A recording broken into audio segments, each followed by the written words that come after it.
The very first question I always ask is, when you are most effective, what is happening? It isn't necessarily what are the competencies that you're demonstrating at a level that's in alignment with your role scope, all of those buzzwords. It's like, no, when you are knocking it out of the park and those moments, when you're like, damn, they need to pay me more money. I'm that good. There's something happening that are not just your professional attributes. Welcome to Warriors at Work. This is Jeanie Coomber, your guide and host. Warriors at Work is a place where everyone in the workplace can come together, gain insight, encouragement, tell stories, connect, and share wisdom. We are a place of like-minded people at different stages of life, all coming together with a shared interest of enlightening and inspiring one another.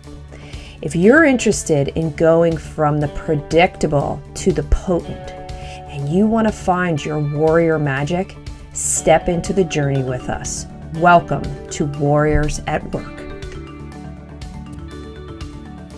Hi everyone, it's Jeanie Coomber, your guide and host here at the Warriors at Work podcast. Thank you so much for being here with me. So the conversation you're about to hear is about me.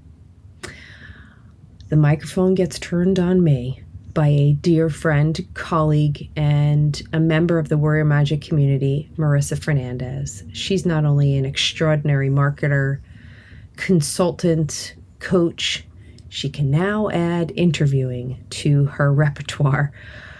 She does an incredible job of asking me some really deep, meaningful, and difficult questions, all in an effort to get me to reveal more about myself personally and professionally. And in full transparency, I've been asked numerous times over the last year since this brand launch, why don't you share more of your story? And I've always resisted. I never really saw myself as the center point to this brand. I really believe that I'm an instrument or a conduit for people in the workplace. And I never wanted to be front and center. I really just wanted to be that vehicle of learning. But the more I sat with it and the more I reflected on some of the most powerful conversations and the most transformative things over the last year came when I revealed, when I was very honest and raw and transparent with my own experience. And that's what this brand is really about, is meeting each other where we are for the sake of activating and elevating greatness in each other. So I serve you this conversation in the hopes that it ignites, that it supports, that it helps you to see what moving from the predictable to the potent could look like. Be well and enjoy. So welcome everybody to Warriors at Work. This is Jeanie Coomber, your guide and host on this journey. So today is a bit different. So today, the microphone is turned on me. And I have a dear friend and colleague, Marissa Fernandez, who has been on the Warriors at Work podcast a couple of times. She's also joined me on Facebook Live. And she is going to be the interviewer, and I'm going to be the interviewee. And I'm thrilled to have this conversation with you, Marissa. I haven't shared a lot of these things ever publicly, so I'm so psyched to get into this and a little scared at the same time. So Marissa, thank you so much for being here with me today. You're welcome. Thank you for having me. No need to be scared. I'll go easy on you. I am also so excited to be here to learn from you. As a member of the Warrior Magic community, you are the leader, the glue, and getting to learn about you more in this context, I know will be fulfilling and rewarding for me, and I'm sure for your audience as well. So let's dive in. Yeah, let's do it. Awesome. Ready. So it is your philosophy that everyone has this warrior magic within them that allows them to be unique and extraordinary and impactful in their lives. So why don't you share with us, what's your warrior magic? So I knew earlier in my career, I always had a knack for identifying skills and attributes that make someone unique, whether it was clients, whether it was people on my team, even when I was very new to managing and leading. So I always knew I had some unique skill there. even though I wasn't perfected earlier in my career, I mean, boy, did I make a ton of mistakes as a manager and a leader, particularly as I was coming up. But I had this epiphany where I knew that I could make something of this in terms of a career. And the moment I chose coaching was before coaching was a sexy thing here in the US. It was fairly unknown. My mother was a psychotherapist and she wanted me to pursue the psychotherapy route. And I was like, no, Mom, I found this coaching thing. I started doing some interviewing and I knew intuitively that that was the direction I was supposed to go in. And I was like, I'm going to take this skill of sensing and picking up what are those unique qualities that are going on underneath the surface that make somebody extraordinary. I know how to do this, and I think I can make a career out of it. So that was the direction I chose. And then now, 16 years later, it just has become a skill that I just continue to hone. I have not perfected it. I am not an expert at it. It's just something that I know is a unique skill I have. I really can pick up. I'm a big feeler and sensor. And then I can put it into the context of business language so that a leader will understand, here's what I see, here's what I notice, here's how we can capitalize on this as you're growing and evolving in your role. So that's my warrior magic. I love it. And I appreciate your humility and your positioning to always learn, but I would call you an expert for sure. Oh, thank you. So I want everyone to be able to feel this power of knowing who they are and harnessing it. So for your listeners who might not be sure, what's my warrior magic? How do I go about figuring this out? What's the first step you suggest to them to start getting in touch with their warrior magic?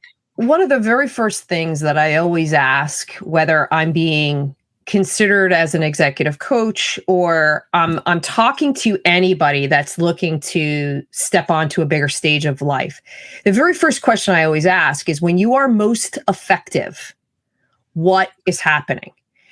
It isn't necessarily what are the competencies that you're demonstrating at a level that's in alignment with your role scope, all of those buzzwords. It's like, no, when you are knocking it out of the park and those moments, when you're like, damn, they need to pay me more money. I'm that good. There's something happening that are not just your professional attributes. You're in alignment. It's your mind, body, your soul. You might even be having consciousness to what your body is telling you.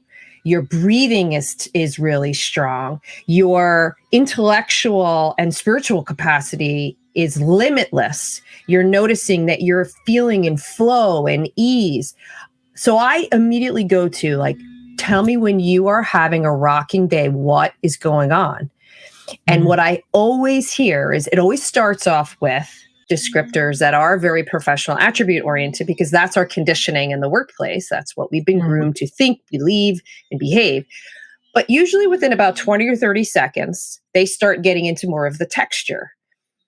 Here's how I'm noticing how I'm feeling. I'm feeling secure. I'm feeling confident. I'm feeling safe. I'm noticing that lights are going on in my audience or whoever I'm speaking to. There's a flow to the conversation. I'm completely present. I'm not thinking how much time I have on the clock or what my next meeting is going to be. I'm completely and utterly there in each experience. And what I notice is also the demeanor starts to change. Smile starts to show up on the face. Our volume gets a little bit louder. We start to use more expansive language, or we physically start to get bigger. So that's why I always start with, okay, let's use the word effective, because that's a word we hear a lot in the workplace. But ultimately, what I'm asking you is, tell me that moment or those moments when you are big and taking up a ton of space in the world. What does it look like, feel like? What's happening around you? Amazing. So powerful. I hope everybody does that exercise. It's one that I've similarly done, Jeanie. You know my story, that I was ex-marketing executive. And when my job got eliminated, I looked back and said, what are the moments that I was most effective? And so many of them had nothing to do with marketing and everything to do with coaching. And that propelled me to the pivot that I made. So such an important exercise. I hope that all of the listeners take it on for themselves. Yeah. I want to change gears. You've recently pivoted your business from more of a one-to-one model to a one-to-many model where you're creating and leading this amazing community and sharing your wisdom broadly through content like this podcast. What has been the biggest surprise or something you didn't expect as you've been building and nurturing this community?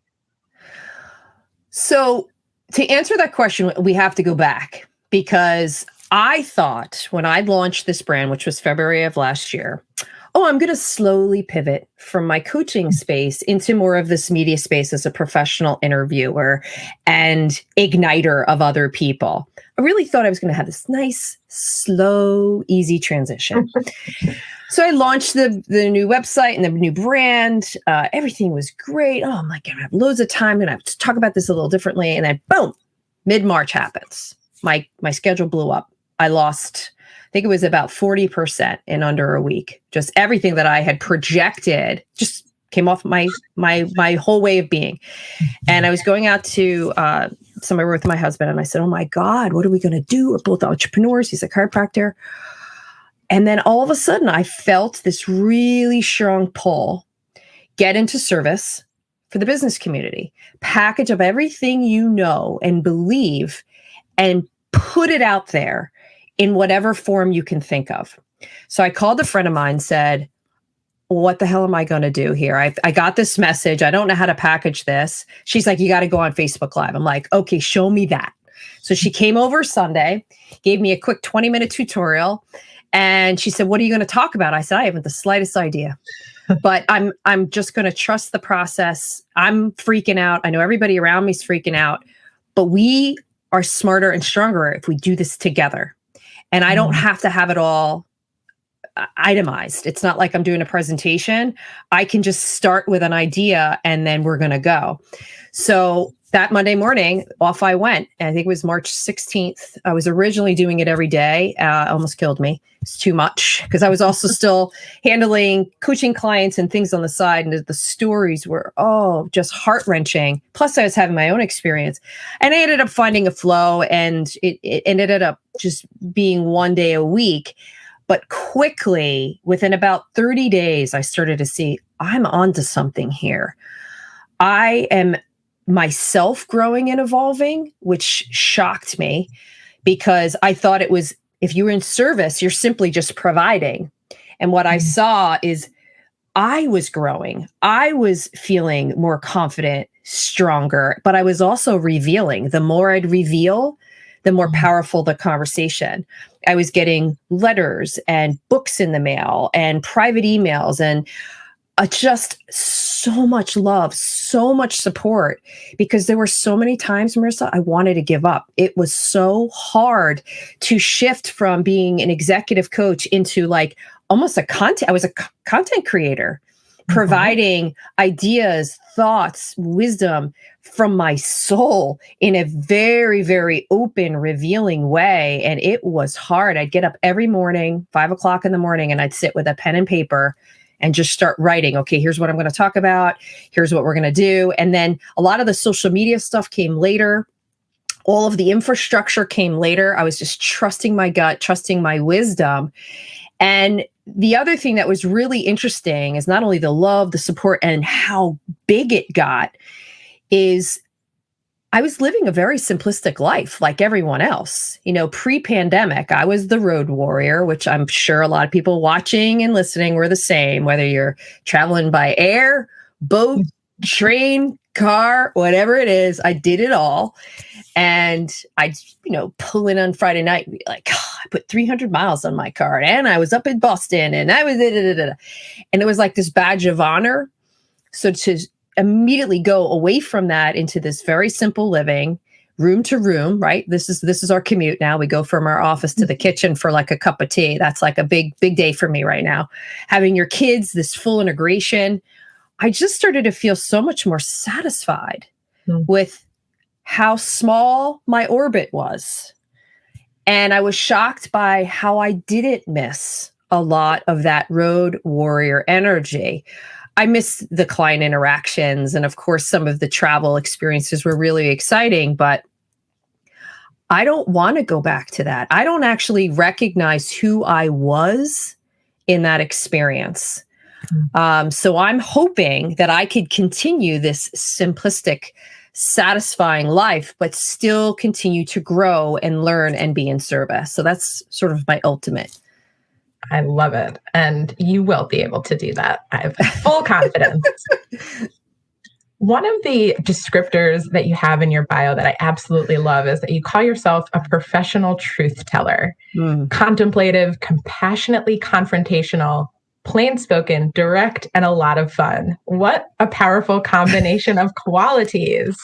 I'd love for you to tell us about a client transformation story where you were able to call this professional truth teller quality that you have to transform a client.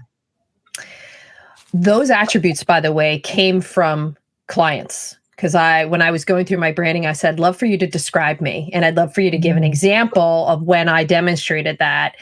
And I am really proud of the truth teller. I'm one of those people, I have no poker face. I'm one of those people, you never have to guess what I'm thinking. Sometimes it works for me, sometimes it does not. So when I think of those attributes, the client experience was, this was a global leader. I was brought in, really smart, very dynamic, had a very command control style. It was a hate. And one of the things that I do typically as a coach, which is very consistent, we do these 360s, these qualitative interviews, which a lot of times is probably the most powerful element of a coaching experience. It's also the most time consuming because you're doing interviews. This time I did 17 qualitative interviews for this leader. And it was so interesting because what he was really trying to understand is, how am I perceived here? And where can I get better, right? That's a typical thing where an executive is bringing you in. And it was immediately evident to me is everybody admired the level of intellectual horsepower and creativity and just skill. But his opportunity was limited, was really limited. And then this was a blind spot. And so I was faced with, do I share this? Because this ultimately could mean this person's going to leave, which we all know as coaches, that sometimes happens. You're going to get promoted. You're going to leave an organization, because what a coach is doing is bringing consciousness to your experience. And it's deliberately trying to pull you out of this transactional way of operating and give you more perspective, a different line of sight. But ultimately, you have free choice to do what you want. So I was faced with, do I drive the narrative with, you're limited, there's only so far you're going to go here? Or do I focus more on, here, there's some growth and evolution in terms of you can move into other parts of the business. I opted for, I'm going to talk about limited opportunity. And this is where I trusted my instinct. And I just was very straightforward to say, you're at the top. There's nowhere else you're going to go in terms of this role. So you're faced with two choices. You could look on the outside, or you could look for other roles and responsibilities in other parts of the organization, but it's a lateral move. I don't see this working in a way that's going to move you forward. And it was a very uncomfortable conversation because it was the first time that this had ever been talked about very openly. And I knew I was taking a risk. Any company leaders listening are like, well, I'm not going to hire Jeanie. She's going to be talking people into leaving. But that wasn't the point. But it was so interesting because then we started getting back into, well, when you're really effective, what are you doing? And it was very obvious that this position was not lighting him up. It wasn't maximizing his full potential. It was very transactional and very competence oriented, which there's nothing wrong with that. But for someone who was really looking to grow and evolve and get into the next level of their life, this was a dead end. And I'm happy to say the advice worked after a lot of, this was a couple of years ago, has since moved on, very happy, is doing a slightly different role. But it all came down to, I remember driving to the meeting, do I say it? Do I not? Do I say it? Do I not?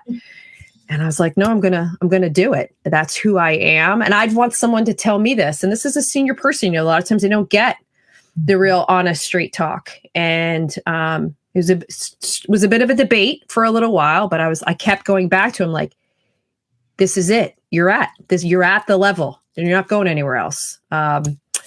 So that was a tricky one, but it was very defining for me because I left there really proud of who I was. I showed up as my most authentic self. And I really took that idea of being in service to heart. And I kept thinking, if this were me, I'd want to know. I'd want somebody to be really honest with me. And it worked out. Thank goodness. Sounds like it ended up being a gift for him to hear the truth while it was hard. The hard truth is probably more beneficial than the easy lie or the easy sugar-coated version of the story, it sounds like. Yes. And, it took a little while for him to transition to another role, but he took the advice to heart, and we're still great friends, still in contact to this day. So excellent story. And it's a good thought-provoking sentiment for the audience to think about where they're not being fully truthful with themselves or with their team members, because ultimately the truth is what's going to help you or whoever you're referring to get really unlocked. And that's a great example. I know, Jeanie, that you're the type of person and coach that takes risks and moves through fear. And when you're doing that, you're not going to bat 1,000. So I'm curious, what's been your favorite failure? Failure. So that's not a word I use, actually. I don't think of failure. I just think of, and this was a mentor that helped me reframe it, is I think of it just didn't work out. It didn't work out as I had hoped. I try to stay away from the word failure because it hurts and it conjures up lots of stuff from the past that isn't necessarily true today. So there's so many things that I've tried that haven't worked. And it's funny, I would actually answer it more personally than professionally. That's allowed. There's lots of things that I screw up as a parent. And it's truly, we're in pilot mode all the time as a parent. And sometimes I'll leave conversations and I'm like, yeah, that didn't go so well. That's going to backfire at some point. And then there's other times where I'm like, that went really well. And I'll tell you the real nuance. When I wasn't directing, telling, commanding, and driving, conversations are amazing. When I put my coaching hat on and I'm in inquiry and I ask just a lot of open-ended questions, the conversation goes way better. And I have 2 daughters. One is 16, one is 12. It works for both of them. It also works with personal relationships, which is interesting because I think it's fairly confident in saying this, is people will have the experience of me that I've got it all figured out. I do not have it all figured out. I really don't. And I think my kids, my husband often will think that I'm going to immediately take the ball and start running with something. But what works best is to say, I don't know, what do you think? And asking more of the how and the what questions, the things that we were trained to do as a coach. But just generally, when I look back on my life, I definitely made a lot of mistakes with various relationships, more so in my 20s. I was pretty stupid in my 20s. I did a lot of dumb things and wasn't very cognizant of the world around me. But I think I also had to have that blind spot to teach me what I know now. So that's how I would answer it. It's like a failure isn't something I kind of sit with or think about. It's just like, I'm going to try something and see how that works. I love that. What a powerful reframe. And I think being able to think that way, it's not a failure. You learned something, it didn't work out, you're moving on, is what allows you to take those risks and to move through fear, versus if you were, holding on to that definition of failure so tightly and avoiding it so extremely. I could see how that would put barriers up. So thank you for sharing that insight. Really powerful. What is the worst piece of advice that you've ever received? Oh, I was giving someone a final warning, and it was a really tricky conversation. There was a lot of emotion, and he wasn't really accepting it, and it got very escalated. And I came out, and our director of operations at the time could see on my face, and I was in my mid-20s, very new at a lot of these things. And he said, "Jeanie, you always think with this, you never think with this." And I was like, "Really? Because isn't that going to make me robotic?" And he's like, "No, you always make decisions with this." And I was like, I got his point, but that to me just didn't feel true. And then now, as somebody who's been in the workplace for 30 years, that has never been true. You can strike a balance of both. And it's not to say that if somebody's not performing, that you're not holding them accountable. And it's certainly not to say that we're not all here to drive and meet our deliverables and meet our goals. But you have to have heart. You have to have feeling. You have to have a balance of both. Made me sad to think of, like, wow, I don't want to create a workplace that's solely based on my intellectual horsepower and my ability to drive business decisions. So that, I think, was the worst thing anybody had ever said to me. And I was so impressionable in my 20s. I was like, okay, so that means I must be robotic. That must mean I must be transactional, which is where I think a lot of my bad nicknames came from. Because then I became such a driver. I lost the essence of who I naturally was, because I thought, well, in order for me to be successful, I have to have certain attributes and skills that aren't even natural to me for me to be successful. So it's like I took that to mean way more than I think what he meant it to be in the moment. But it was so dumb. What a dumb thing to say in terms of people leadership. Just very counterintuitive. I agree. Do you recall how you ended up kind of unwinding that? Because obviously it's not something that you believe in or embrace now, but it sounds like at the time you did kind of glob onto it and say, okay, this is how I'm going to be now. I remember as my role continued to grow and evolve, and I got an opportunity to spend a couple of years over in London. And then when I came back and the team expanded and all these other things, what I did was I over-indexed then on the connection side. And I was so focused on building interpersonal relationships that I actually dimmed some of my business acumen for the sake of harmony. So I took that advice and swung in the other direction, which I think a lot of people can identify with, which I think happens a lot as coaches, is we are constantly correcting either bad advice, bad feedback, or some sort of conditioning. So for me, I swung in the other direction, and then I'd be like, wait a second, people are taking advantage of me now. Not making good choices. I'm more concerned about harmony. So I started to come back towards the middle, right around the time when I left to be a coach. So I was like, okay, again, go back to one of my best skills is this idea of sensing and noticing what is going on underneath the surface. And it's like, I turned it off just for the sake of want to make sure you're okay. I'm going to sacrifice my own well-being and joy to make sure you're okay. And it became a real problem. So you've found a good sweet spot, it sounds like, after spending time on both ends of the extreme. Yep. I'm curious, you talked about when you pivoted the company to a content company, you were really vulnerable, pouring out not just regurgitated quotes from other people or authors, but really you. What do you believe in? What's something that you believe in that most people don't?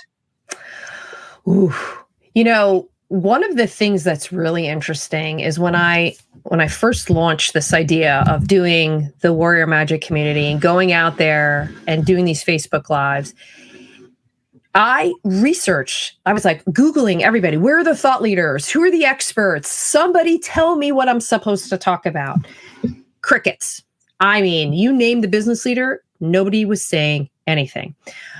So the one person who I really connected with was Gabby Bernstein. She was out on Instagram daily. She was doing meditations. She was doing breathing techniques. She was talking openly and honestly about the pain, the anxiety, the worry, the fear, all the things that we were experiencing.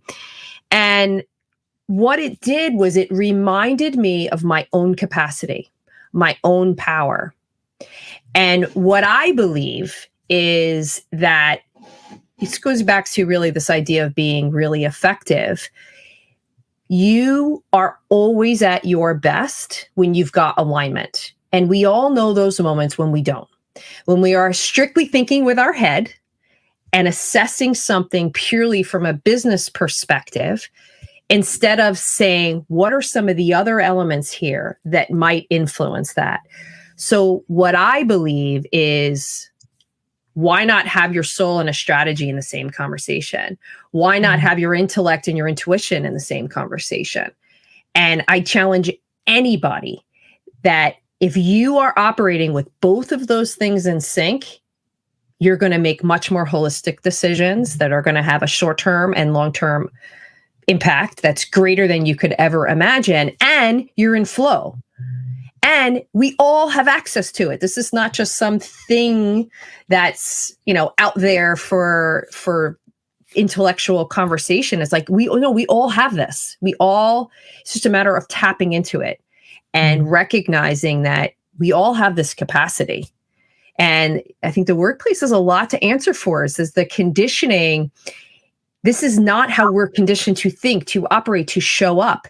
We're not also conditioned to reveal and talk about things in a very open way. We have to compartmentalize who we are at work and who we are at home. And it's crazy to me, because one of the things we've learned the last year is this is full integration, whether we like it or not. And I don't think it's going to change anytime soon. So if it's full integration, we almost have permission now to investigate this through a different lens. So that's my philosophy. I love it. Soul plus strategy. That is just so powerful, so unique. More people need to hear it, in my opinion. I love it. So over the years, you're someone who's enrolled all different types of learning modalities to improve yourself, from shamans to healers, Reiki masters, psychics, yogis, business experts, you name it, the range, to expand your knowledge and wisdom and to create the person who you are today. If you could take a time machine back in time and give your 25-year-old self one or two pieces of best advice and wisdom that you've acquired over the years, what would you tell her? So going back to my 25-year-old self, I would say, take care of your mind, your body, and your soul. It's a long haul. This is not just getting through your 20s, getting through the week, getting to the weekend. It's a much longer journey from a career perspective. Also, stop listening to everything that everyone is saying about you, and ask yourself, what do you believe about you? And how can you bring that forward more often? I was so influenced by people that had more authority or power than me, and they were driving my career. I wasn't driving my career. I was getting promoted often. I was doing all these additional things, but I never really added, well, what do I want? It wasn't until that decision to leave corporate America and start my own thing that I was like, no, I'm going to do what I want. I'm going to do something that elevates my skills and my attributes and has a bigger impact on the world. So that's what I'd say.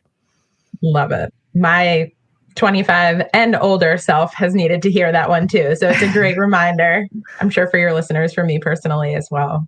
So, all right, Jeanie, get back in the time machine. Okay. We're zooming past the present day, and now we're 20 years into the future. It's 2041. What do you hope is true about yourself and about this warrior magic community? Expressions like imposter syndrome are obsolete. Sentences that have soul and strategy are commonplace. That's what I want. I'm signing up for that future. I love it. Awesome. Okay, we're going to wrap up with something fun, a little speed round, Jeanie. So I'm going to ask you some quick fire questions, answer in a few seconds or less, whatever comes to mind. We're in the home stretch here, and look forward to your answers. Are you ready? I'm ready. Let's do it. When was the last time you said yes to something that scared you? 13 weeks ago, I signed up for a run club. I run a few miles every week or so, not training the way we're training. Scared the bejesus out of me, but I'm doing it. Ran 6 miles this morning. Good for you. Okay. Yeah. Who do you admire and why? First person that comes to my mind is my sister-in-law, who's going through a really tough medical experience right now. She's so honest and raw and vulnerable. I mean, I'm getting emotional thinking about it. And she's just being really straightforward and pure in her experience. And I just so admire her courage and her power. Love that. What's her name? Lisa. Lisa, we are sending you lots and lots and lots of love and support. Thank you. Jeanie, what book do you gift or recommend most often? Meditations in a New York Minute by Mark Thornton. Meditations in a New York Minute. Oh, actually, I got it right here. There it is. Hold on. Ooh, that's how you know she's not lying. She has it right next to her table. I got it. I have a second one, too. Can I tell you the second one? I'll allow it. Because this is another one I keep on my desk. Self-Compassion, The Proven Power of Being Kind to Yourself by Kristen Neff. Self-compassion. Speaking of things we need more of in 2041. Yep. I'll take it. What's something, Jeanie, that you can't live without that does not connect to the internet? My journal. Good one. What adjectives described you, Jeanie, as a child that are still true today? Thoughtful. What has piqued your curiosity lately? Shamanism. I actually enrolled in a 6-week course to understand the basics of it. I'm absolutely fascinated that, wow, there's more to this than this, that what's going on around and more of the things in here. So yeah, shamanism. Fascinating, and love that you're always expanding yourself and learning. It's so admirable. Those are all of the questions I had. This was awesome. Great to peel the onion back and get to know the leader of this community so much better. Thank you for your honesty, candor, vulnerability, as always. Marissa, amazing interviewer. Yet another skill and attribute to add to the plethora of skills that Marissa brings to the world. So everybody, I hope this ignites, inspires, creates a little bit more curiosity, maybe a little bit more texture to your experience, or maybe now you're sitting with your own questions. What are the things that I want to look more at in my own life, my own experience? And I want to hear from you. I want to know what in this conversation resonated with you. So I'm so deeply grateful for everybody taking the time to be here with us today. So thank you again, Marissa. Amazing job. Thanks to everybody for listening to another episode of Warriors at Work and letting us be a part of your warrior journey. You can ask questions and make suggestions for future topics at jc@jeaniecoomber.com. Connect with me personally on LinkedIn and Instagram, and join us on the Warrior Conversations channel on YouTube and at the Warrior Magic Community page on Facebook. You can find links to all these places on my website, jeaniecoomber.com, and most importantly, be sure to tell friends about us, subscribe, rate, and review us on iTunes, Spreaker, and Spotify. It helps others find the show and puts more warrior magic out into the world.